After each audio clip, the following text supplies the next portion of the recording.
Good morning, everybody. I was just going to pick up on that one question that was raised around the levels, and I know that people can talk about that before I get into my talk, but it's a bit challenging. Everybody develops tolerance over time to a particular medication, and the legal limits, the problem with cannabis, unlike alcohol, with a standard drinks level that we think about, like a bottle of beer at 5%, or a glass of wine at 12%, or a mixed drink at 30%. And we have a pretty good formula for the translation of 2 to 3 standard drinks within 1 hour is going to produce a VHC at a certain level. But with cannabis, the THC varies, how you inhale, consume, varies considerably. And so that variation creates real problems in determining the impact it's going to have on an individual. Same set of individuals with the same height, metabolism, weight could consume the same THC cannabis and get very different readings. And so that's why we have to take different kinds of approaches for assessing. So it's a really complicated question to answer. I don't know if that makes any sense. Okay. Sorry about that. So I'm presenting, we have the panel that's going to talk about a variety of different things. I'm just going to talk about 2 things in particular, and I'm sorry if it overlaps a little bit with our next speaker, but I'm going to talk about the prevalence of cannabis, drug and influence of cannabis in Canada, maybe a little bit internationally, and then review a little bit of the evidence around cannabis use and its relationship to crash risk, and does it increase crash risk. And I know there's a number of people in the audience who have worked in this area and know more than I do about it, so please correct me if I go off track. So we've all seen this one before, I'm sure, maybe, or maybe I'm dating myself a little bit too much. This is what I grew up with, I guess, in the late 70s, Cheech and Chong. The prevalence of drug and influence of cannabis. We can look at this question from many different perspectives. What's the prevalence? We can look at various kinds of data, and I'm going to talk about some of the different kinds of data sources that you can use to draw out information. We can look at self-report surveys, household surveys, roadside surveys. We have data from hospital data and coroner data. And from all of that, we can get a little bit of a picture of what the prevalence of drug and influence of cannabis really is. And I have to preface, I'm going to be stealing some slides from reports that may not be officially released yet, and some of the people that are involved in that might be here. And so if I start running, you'll know why. Hopefully, so I'm sharing this with you. I just put this up because this came out a couple of weeks ago. I don't know if anybody saw this. It was reported in the media a bit. It's the State Farm, the insurance company, had done a survey of Canadians and asked a number of questions. Do you believe that marijuana use prior to driving impacts your ability to drive safely? And as you can see, the evidence or the opinion of the public was split somewhat. And it sort of really suggests that there's a real lack of information or an overestimation of one's abilities from personal use and whatnot. I'll see a couple of these slides as we go along. All right, I'm going to jump right into some roadside surveys, and the expert is Doug Mirnas here. He's going to talk after me, but I'm going to steal a couple of his slides, maybe. And if we look at the roadside surveys, this gives us a real picture. These roadside surveys are really interesting. That they've gone on in British Columbia and they've gone in Ontario, and for a couple of decades now there's been different surveys. Basically, they pull drivers over at the roadside at different stations set up. There's an officer or 2 or 3 there that direct drivers in. They're given this, they're given a saliva test and a breathalyzer for alcohol, and asked them questions.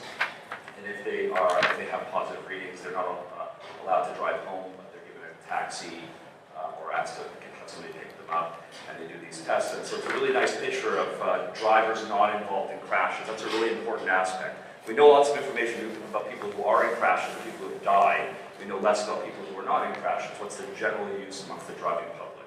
And so these roadside surveys really give us a nice picture of what's going on, and they look at all different times of the day, etc. In this particular survey, the 2012 BC survey, there was about 2,500 vehicles that were randomly selected from the traffic flow for participation. And of those, and then there were about 2010, and you can see the prevalence of percentage of those who are drug positive amongst the drivers in 2010 and 2012. So there's 8% or 7%, depending on the particular year. So that's a fair number that were positive. And what you also see is that cannabis is the most common drug for impairment, particularly among women, and the second highest for men that was found in the roadside.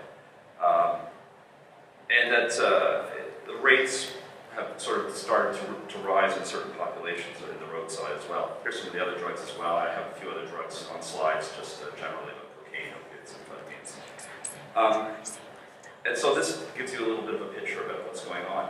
Ontario did a similar survey in 2014, and they found also around 2,700 vehicles were randomly sampled for participation in the survey, and about 10% of those tested positive for drugs, and about 70% of the drug-positive drivers had cannabis in their system. And again, this is the distribution. And as you can see, 100% of the 16 to 18-year-olds had cannabis, and 93% of the 19 to 24-year-olds that were stopped had cannabis in their system. But what's really interesting, and for somebody who looks at impaired driving generally, there's a trend that's going on in British Columbia and Ontario, and if you look at that younger age group, from an alcohol impaired perspective, it's a really positive finding, is that 0% of the drivers in that younger age group had any alcohol in their system, compared to the prevalence of cannabis, which was much higher, in which case was 100% of those were in cannabis for the 16 to 18-year-olds. So we're seeing a little bit of a switch going on, and maybe some of that messaging and the way we have graduated driver's licensing systems for alcohol are working. We can learn from those. When we think about cannabis and driving as well, we can maybe take those approaches and apply those here and hopefully get some of the same results. We can also draw on self-report data from surveys, and we have all sorts of different kinds of surveys. We have national surveys, we have youth surveys, high school surveys, and they're self-report and different. So I'm drawing on Brian did some work. 2.4% of all drivers have driven under the influence of cannabis in the past year. And we see that young drivers, the rate was about 8.3% among 18 to 19-year-olds and 6.4% 15 to 17-year-olds, and this is Health Canada from 2012.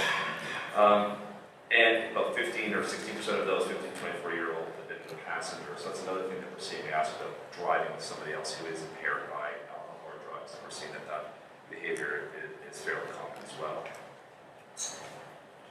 When we look at youth surveys, we have the number of ongoing youth surveys in Ontario. So there's the Ontario Student Drug Use and Health Survey, which has been going on since 1977. And in Atlantic Canada, we have the Student Drug Use Survey of Atlantic Provinces. And then in the United States, they have the Monitoring the Future study, which has been going on for a number of years.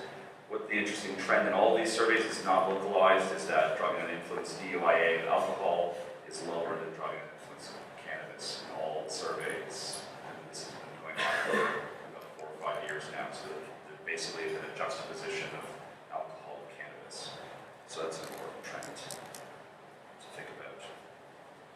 And again, having it replicated in the roadside surveys and self-report surveys tells us it's not necessarily an artifact of reporting bias or something like that, which is often prevalent in surveys. This is Health Canada data. This comes from the Canadian Alcohol and Drug Survey, and you can just see, again, if you look at drug and influence of cannabis, there's a real age distribution, and by province, there's some generally consistent results, but the age distribution is also consistent. You know, I think the 65 plus is, I don't believe there's zero. It's probably effectively zero, but you know, there's probably a lower percentage, but not enough to report it as being above zero, but you can see the trend anyways, nonetheless. So it's more prevalent in youth and declines over time. This comes out of a report with the CCSA that's coming out, looking at cannabis attributable MVC-related injuries and deaths. And you can see here the age group that, you know, it's around between 1.2 and 2 for most provinces per 100,000 attributable MVC-related deaths that are due to cannabis. So when you add that up, it becomes a significant burden. And in injuries, you're looking at, depending on province, between 30 and 65 deaths per 100, or injuries per 100,000 that are related to cannabis from a crash. So not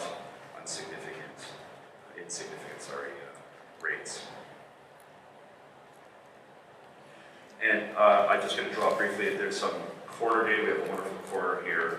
Dr. Matt Bose, who's the chief medical examiner, and he does a great job of doing testing. Testing for cannabis or testing for drugs in drivers who have died is not consistent across provinces. It's not done at all drivers consistently across provinces. And the testing rate here is quite high, so we have some really good data here. But this is from 5 years of 300 MVC-related fatalities, drivers and passengers.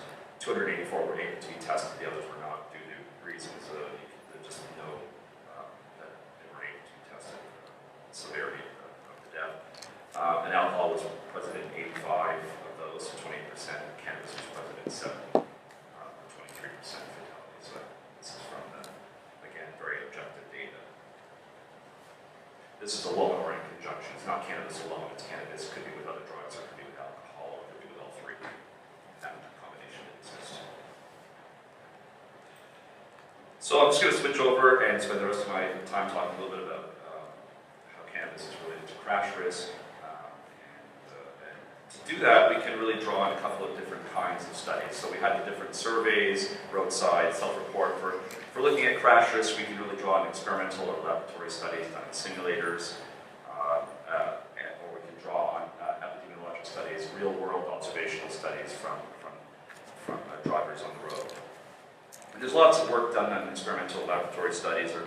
This is where we did most of the initial work looking at cannabis and crash risk was in the experimental simulator studies. We have some great ones from the 1980s and onward, measuring cannabis consumption in biological fluids like urine or alcohol or blood, and looking at the effects over time and after the use and over the time that they used when they were driving in the simulator. And so this is an older study, but this is basically a summary of 150 laboratory studies that was done in Europe, and it just basically shows that as THC concentrations go up, your hazard or risk of an unsafe driving event or crash goes up, and it shows when the elevation starts to occur between sort of 2 and sort of 6 nanograms per milliliter. You see that increase start to rise. And you see that cannabis in these studies typically affects certain aspects of driving more than other aspects of driving. It might affect sometimes tracking, visual lane acuity, lane deviation versus speed deviation, different things like that. Alcohol has some sort of different set of factors that are influenced. And of course, the enforcement committee that's present knows this much better than I do. But we have some problems with laboratory studies. They have some poor external validity and translation to real-world driving. You can't duplicate driving in all ways in a simulator. I mean, some of the simulators are very advanced now, but throwing in other people, throwing in children, throwing in other scenarios, it changes the way that it works. And they don't always allow us to look at sort of the population health burden, so we often want to look at epi studies. And so when we look at in the real world scenario, when we look at crash risk and driving, we have to be considerate of a number of things. And there's not studies in this way are really challenging. So we want to be able to measure cannabis in people who have been involved in a crash, and you want to be able to compare it to cannabis rates of people who are not involved in a crash, and that's how we know if the risk of a crash is higher in those who use cannabis than those who don't. Or we want to compare crashes to non-crashes. And that's not an easy thing to do. It's hard to get data on people who are not involved in crashes unless we have roadside surveys like the one we talked about earlier, but that's not always easy ethically to do that from a research perspective. Roadside surveys typically are done by government, and so it's easier to get those through than a researcher asking people these questions. Nonetheless, there's been a number of studies that have been done, and I'm just going to talk about basically 3 summary studies, 3 systematic reviews and meta-analyses that have been done. So there have been a number of studies, and then there have been 3 studies that have attempted to combine all the evidence from various studies together to give you an estimate. These are the highest level kinds of studies, these meta-analyses. And so the first one is by Lee and colleagues from Columbia University, and they ended up doing a rigorous review and a systematic review of studies and identified 9 studies where cannabis was measured just before driving and looked at crash risk, and they found that it was a 2.5 times increase in the risk of a crash when cannabis was used compared to when it was not. The second one was done, see now it sounds like I was saying something really special. So myself, I was involved with. This was my colleague Jill Hayden at Dalhousie. We also looked at this. We looked at observational studies. We only measured studies that included blood analysis because blood gives more accurate estimates of recent use than urine, and only studies that had a control group. And so no experimental studies were used. And we found just under 1.9-fold increased risk of a crash if you had used cannabis compared to when you had not in the studies that we had combined. And we combined again 9 studies altogether. And then there's been some more recent work by Rune Elvik out of Norway, and he found a little bit of a lower risk. He included a broader selection of studies, those that included urine, but he found a risk of about 1.5 for property damage collisions and 1.3 increased risk for injury and fatal collisions. Now he's actually subsequently gone on, and there's an article coming out in the Journal of Addiction where he's sort of gone over his own studies and gone over our reviews, the previous 2, and he's done some more rigorous analysis, and he's revised his estimates as well and included some newer studies, and found again it's about 1.4 is the increased risk, 40% increased risk of crash after cannabis use. And this is just some of his work. Rune and myself wrote a chapter for a book coming out for the WHO that Doug here is also involved in a different chapter. And this is sort of the estimates that he came up with in his other work of the increase of risk. And this is just showing you cannabis relative. So amphetamines, this is just different drugs, but amphetamines also having a substantial increase in the risk of a crash as well. And this isn't a talk for another time. So I just wanted to give you that comparative piece. So cannabis, the estimates again are from all the different studies, give you 1.5 to 2 times the increased risk. I think it's important again always to contextualize it with alcohol. When we look at administrative sanctions, which are 1.5, it gives you 2 to 10 times just to give you the relative increase in crash risk. So in conclusion, in terms of my prevalence of drug and influence of cannabis has increased in recent decades, particularly among young drivers, where we're seeing that juxtaposition of alcohol and drugs. So cannabis does produce this modest increase in the risk, and we say modest because it's relative to alcohol. It's still the one that causes the most. But the important thing to remember when you say modest 30 to 50% increase, we're talking about a prevalence of a drug that's upwards now of 10% overall people driving under the influence. So when you have a widely used substance, even a 50% increased risk is going to produce a great burden.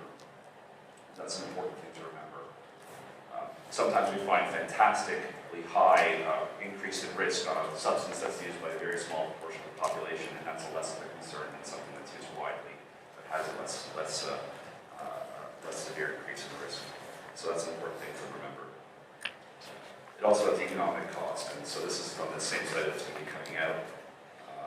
We see about 75 NPC-related deaths, 4,400 related injuries to cannabis, upwards of 25,000 property damage, collisions, and Canadian cost of Canada, healthcare, social income cost of $2.3 billion, 3/4 of which is for those under the age of 34. So we're not talking about chunk change, it's a significant health and economic costs. And as Dr. Strang talked about, and others will talk about, obviously we have to think about it. Legalization of cannabis, how are we going to do things to change social norms, how are we going to do things, I think that what Dr. Strang talked about is really the optimal way to go. If we can get there, we're going to have a good fight to get to a situation where we have appropriate levels of regulation. What we want is that sort of government regulation that's a public health model rather than a profit model. But we need to do that and combine it with changing social norms like we have with other substances over time to make that recognition. And so we need that multi-pronged initiative, and we can try and model it at least after the successes of drinking and driving amongst the younger populations, which is clearly sort of stuff there.